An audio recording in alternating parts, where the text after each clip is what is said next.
A while back now I asked you on Facebook what episode of the Yu-Gi-Oh anime will I be analysing. But before that I thought I'd look at the anime as a whole and just see how I could relate it to GOAT format somehow.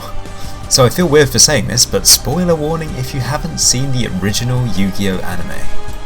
Now, I don't think it'd be fair to review it as you would a regular anime because this anime is obviously directed towards children. It's therefore impossible for me to give an objective review because I have a lot of nostalgia for this, but I do recognise that this anime would not have captured my attention as an adult in the same way as it would when I was a child. Which is a shame to say because I do think there is a lot of things that the Yu-Gi-Oh anime does really well, especially in the earlier seasons. The anime's problems have been talked about to death, so for this little review of the Yu-Gi-Oh anime, I'm mostly going to be talking positively about the anime rather than bringing up all of its problems. Though I have to ask, what is up with the lore of this anime? Duel Monsters is supposed to have its roots in ancient Egypt, but then Bandit Keith literally plays a slot machine in his duel? And before you tell me that this is an example of a card that Pegasus would have created after the fact, I have literally seen Catapult Turtle on a stone tablet, which is literally a mechanized turtle with a big catapult on its back. But anyway, moving on. A regular point of criticism I've seen is its handling of the Yu-Gi-Oh trading card game inside the anime, i.e. it doesn't follow the rules very well. But this didn't really matter to me because my favourite episodes are where they take the strategy off the board and begin playing 4-dimensional chess with mind games. And when I say taking strategy off the board, I don't mean Kaiba going to his supercomputer in order to upload a virus in order to decrease the Blue Eyes White Dragon's attack points. I'm talking more the measures Yugi takes in order to counteract Pegasus' Millennium Eye using the powers of his own Millennium Puzzle. I mention this because when playing in GOAT format at least, I think there is a great deal of the game that takes place off of the game board. Chris Perovic has a great little duel on his YouTube page, and he is constantly referencing how he is using his body language and using what timings to put down certain cards in order to throw off his opponent. I mean, a lot of this is lost when you play on Dueling Book and other dueling simulators, but how many of you have considered hesitating before putting down a Magic and Trap card in order to hide information from your opponent and make them think that that Magic and Trap card is more important than it probably is? One of my favourite moments in the entire anime is when Kaiba activates final attack orders, forcing each player to have only 3 cards in their deck. There's then a small section where each player labours over which cards they're going to choose and why. I like this scene not only because it provides a win for Yugi where he's made an actual strategic decision that's paid off for him, but it also demonstrates the intimate knowledge that Kaiba and Yugi have of each other's decks. This is an example of when the card game has seamlessly been integrated into the emotional stakes of the anime. And this kind of subtlety doesn't really happen all that often. Even in the moment I just praised, the anime is obsessed with beating you over the head of exactly what Yugi is thinking in that moment. I'm also glad that this moment happened in a duel that had such high emotional stakes for both players. I think stakes is also another thing that Yu-Gi-Oh does well.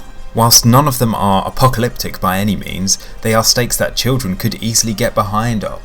It can show a young boy trying to save his grandpa from being in a vegetative state, or a brother trying to save his sister from having eternal blindness. This extends to the antagonists of the series, Kaiba and Pegasus.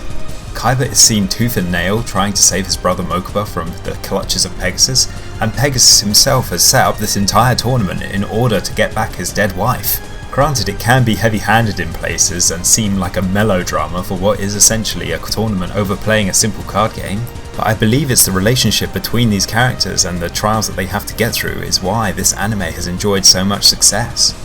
Anyway, I think it's high time I got on to talking about the episode of the anime that I wanted to talk about.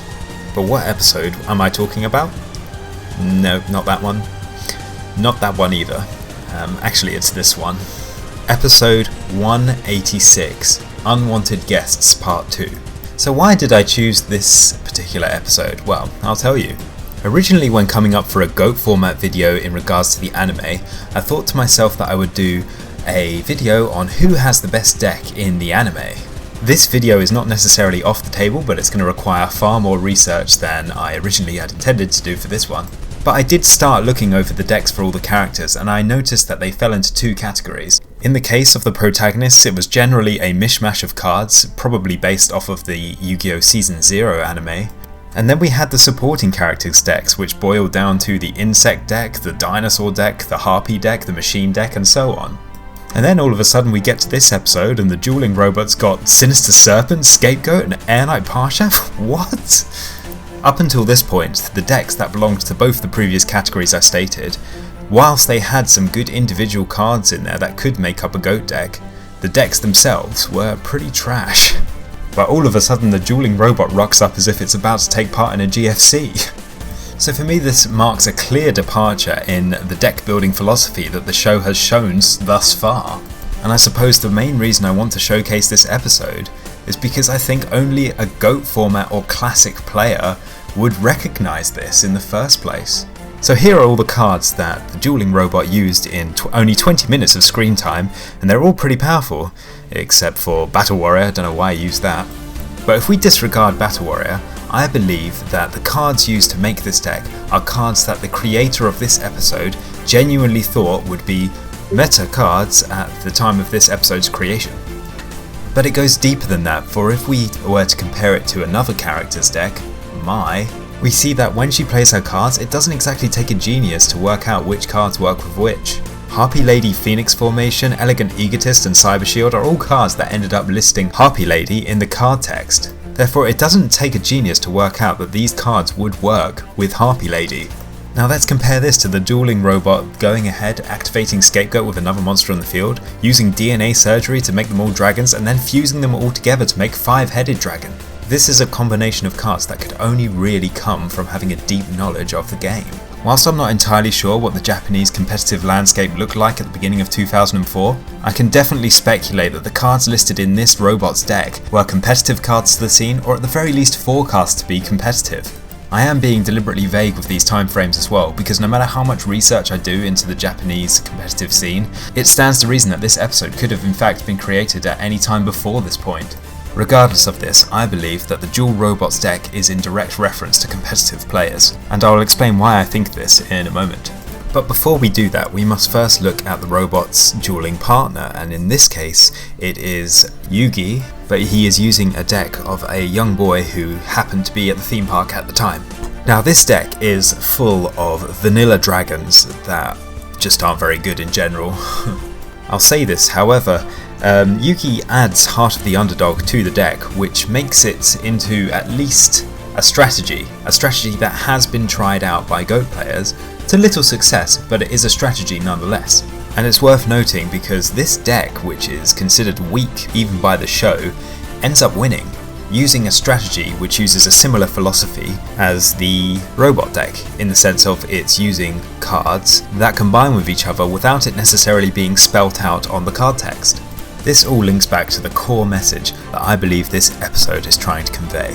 The heart of the cards is a common theme throughout the whole of the show, but I don't think it comes through quite in the same way as in this episode.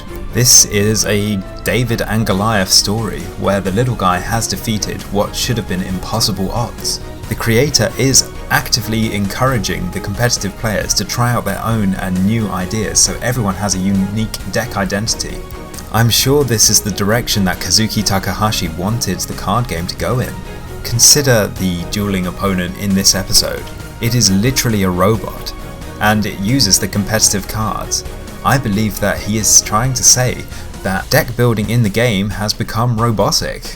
And although we'll never get a firm answer from the creator of the game, I genuinely believe he has not been happy with how Yu-Gi-Oh! Has ended up in the modern age. But that's the end of my crazy conspiracy theory, and although the anime didn't adhere to the rules of the trading card game at all times, it's definitely something we can all learn from.